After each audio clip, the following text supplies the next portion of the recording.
Motown Junk on Juice 107.2 by the Manic Street Preachers, the first single they ever released from 1990, joined right now by Nicky Wire. Thank you for hanging around with us tonight, Nicky. Oh, it's a pleasure. It's always a pleasure. Lovely. We've got some Twitter questions for you. We put it out on Twitter that you were going to be on the show, so we've had a few people get in touch.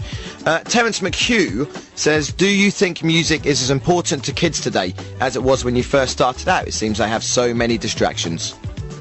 I think it's been demeaned as an art form. I think just technology has taken away for me, it was a total lifestyle. And there's certainly kids who still feel the same way, and I'm not just trying to preach as an old man, but it was everything to me, listening to a Morrissey interview, or reading Ian McCulloch, or, just classic rock bands. It just, the Pistols and the Clash, it really showed me a different universe, one that opened up my mind, really.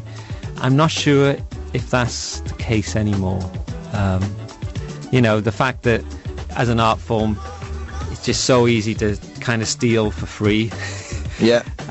It's much cheaper now than when I was growing up. You had to pay a fortune for anything, really. It was £2 a single when I was growing up. Did you queue up outside your local record shop on the day that your favourite artist's album or single was coming out? Oh yeah, and there used to be a shop called Martin Luther Records in Blackwood, which had you'd pay off weeks in advance. You'd pay 50p and then another 50p, and your mum would help you out. Like a layaway.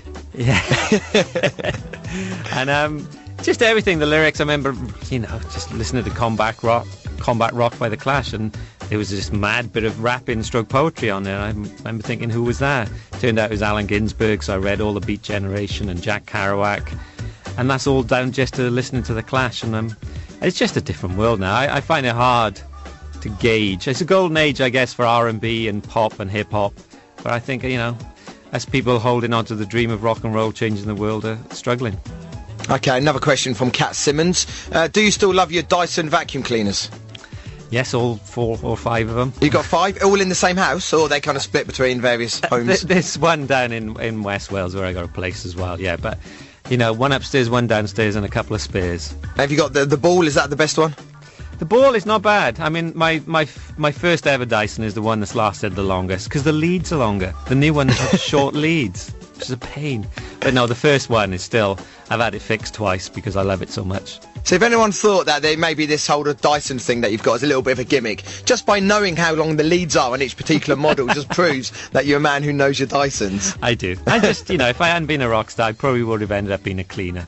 I still would love for you a job one day if you ever struggle. I'm sure James Dyson could use a man like you.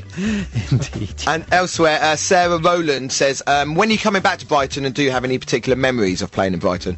Yeah, we have a lot of good memories, I do remember an amazing gig at the Zap Club, I think it was, in Brighton. When you jarred my memory with Brighton, I think it was 92, 93, and we all went for fish and chips first, and then did a mental gig.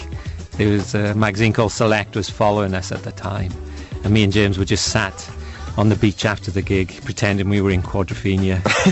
Oh, cool. Fish and chips dripping down our blouses. Did you have parka jackets on? No, we were freezing, actually. We had our women's clothes on. That doesn't actually surprise me at all, actually. I don't even know why I asked the question. Obviously, somebody was wearing a dress. No, it's just memories like that, do come flickering back. And what's the really beautiful one where ABBA won the Eurovision Song Contest? The Brighton Dome? Amazing gig. Yeah. That is a phenomenal. To think we were on the same stage as Waterloo. But that was a really good gig. Yeah, I've done it a lot over the years. Yeah, you've been many times. I'm sure we'll see you back in the future as well. Oh, yes. We're not doing a gig for a couple of years now. We're ending it with a hell of a bang at the O2 at Christmas, but I think... we've done 3 sort of brand new albums in 4 years plus this, and there comes a time when you just got to try and lock yourself away in the studio and come up with something new. So, but you are coming back. This isn't the end for the Manics. Definitely not. I think as long as we still excite each other and our fans, then we'll always be around. Excellent. The album National Treasures, the single collection, comes out on the 31st of October. The 37 previous hit singles, also including the brand new track, which is This Is the Day, that comes out on the 7th of November. Various different forms that you can get the album in. You can get it as double CDs and DVD sets and everything like that. There's vinyl collections and what have you. I particularly like that there's a Manics lipstick and vanity mirror, which is included. Is there going to be a Nicky Wire branded guy liner? Well, you know, I think there needs to be. I've been really wanting to do a range of clothes because I'm wandering around, all, you know, Topshop and Zara, and you see all these amazing women's clothes and leopard print, and then you go to the blokes. Boring, just all these tedious, boring black and grey jackets. So it might, you know, might be only 3 people buying it in Britain, but... What, the 3 of you in the band? I can't get the other 2 to wear. But yeah, I do. I think there needs to be more extravagance. You know, ridicule is nothing to be scared of, as Adamant famously said. Lovely. Nicky, you're playing at the O2 Arena on the 17th of December as well. It's going to be an incredible gig. All 38 tracks played. It sounds absolutely amazing. 17th of December, the O2 Arena, the Manic Street Preachers, their whole career in one night. It's just going to be very, very special. Sorry, did I freak you out there, Nicky? You did, yeah. Let's play the single right now. This is a new single, comes out on the 7th of November. It's a cover version of a track by The. This is Manic Street Preachers. This is the day on Juice 107.2. Thank you so much, Nicky. Good luck with the album and the gig. Absolute pleasure, sir. Thank you very much.